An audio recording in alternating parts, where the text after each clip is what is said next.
భావంతో నెల్లూరు జిల్లా అధికారులు అలర్ట్ అయ్యారు. దీనికి సంబంధించినటువంటి వివరాలు నరసింహులు అందిస్తారు.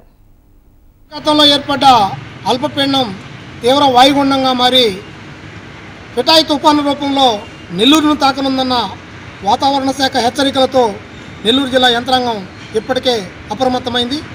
గత రాత్రి జిల్లా కలెక్టర్ ముత్యాలరాజు జిల్లాలోని ప్రధానమైనటువంటి జిల్లా స్థాయి అధికారులతో మొత్తంతో కూడా సమావేశమయ్యారు.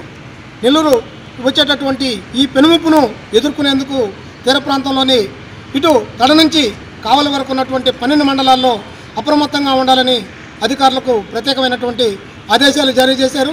తీరంలో ఉన్నటువంటి ముఖ్యంగా సముద్ర తీరమైనటువంటి మత్స్యకార గ్రామాలన్నింటికి కూడా ఇప్పటికే ఈ సమాచారాన్ని అందరినీ పంపించారు. ఎవరు కూడా సముద్రంలో వేటకు వెళ్ళకూడదని వేటపైన నిషేధాజ్ఞలు కూడా ఇప్పటికే జారీ చేయడం కూడా జరిగింది.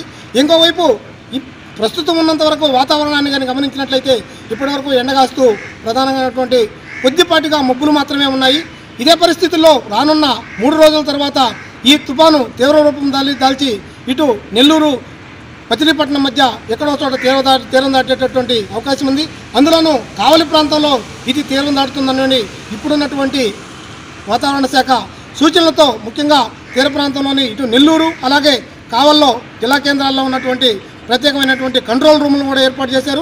అందుకు ప్రత్యేకమైనటువంటి సిబ్బందిని కూడా ఏర్పాటు చేశారు. ముఖ్యంగా తీర ప్రాంతంలో ఉన్నటువంటి పరిస్థితిని ఎప్పటికప్పుడు కనుక్కునేందుకు ఇక్కడ శ్రీహరికోటలో ఉన్నటువంటి షారు కేంద్రం నుంచి ఒకవైపు సమాచారాన్ని తీసుకుంటున్నటువంటి జిల్లా యంత్రాంగం అందుకు తగినటువంటి ఏర్పాట్లన్నింటి కూడా చేస్తుంది. ఎక్కడ ప్రజలకు కానీ అలాగే మిగిలినటువంటి ఆస్తులకు కానీ ఇబ్బందికి కలగకుండా ఉండేందుకు అన్ని ఏర్పాట్లు కూడా చేస్తుంది. ముఖ్యంగా తీరం దాటే సమయంలో 100 నుంచి 170 కిలోమీటర్ల వేగంతో గాలులు వీచే అవకాశం ఉన్నందున అందుకు అనుగుణంగా ముఖ్యంగా జనరేటర్లు కానీ అలాగే తాగునీటి ఇబ్బందులు రాకుండా కూడా ముందుగానే ట్యాంకర్లను కూడా ఏర్పాటు చేయడం కూడా జరిగింది. మొత్తంగా గమనించట్లే ప్రస్తుతం తుఫానుకు ముందున్నటువంటి ప్రశాంతత సముద్ర తీరంలో కనిపిస్తుంది.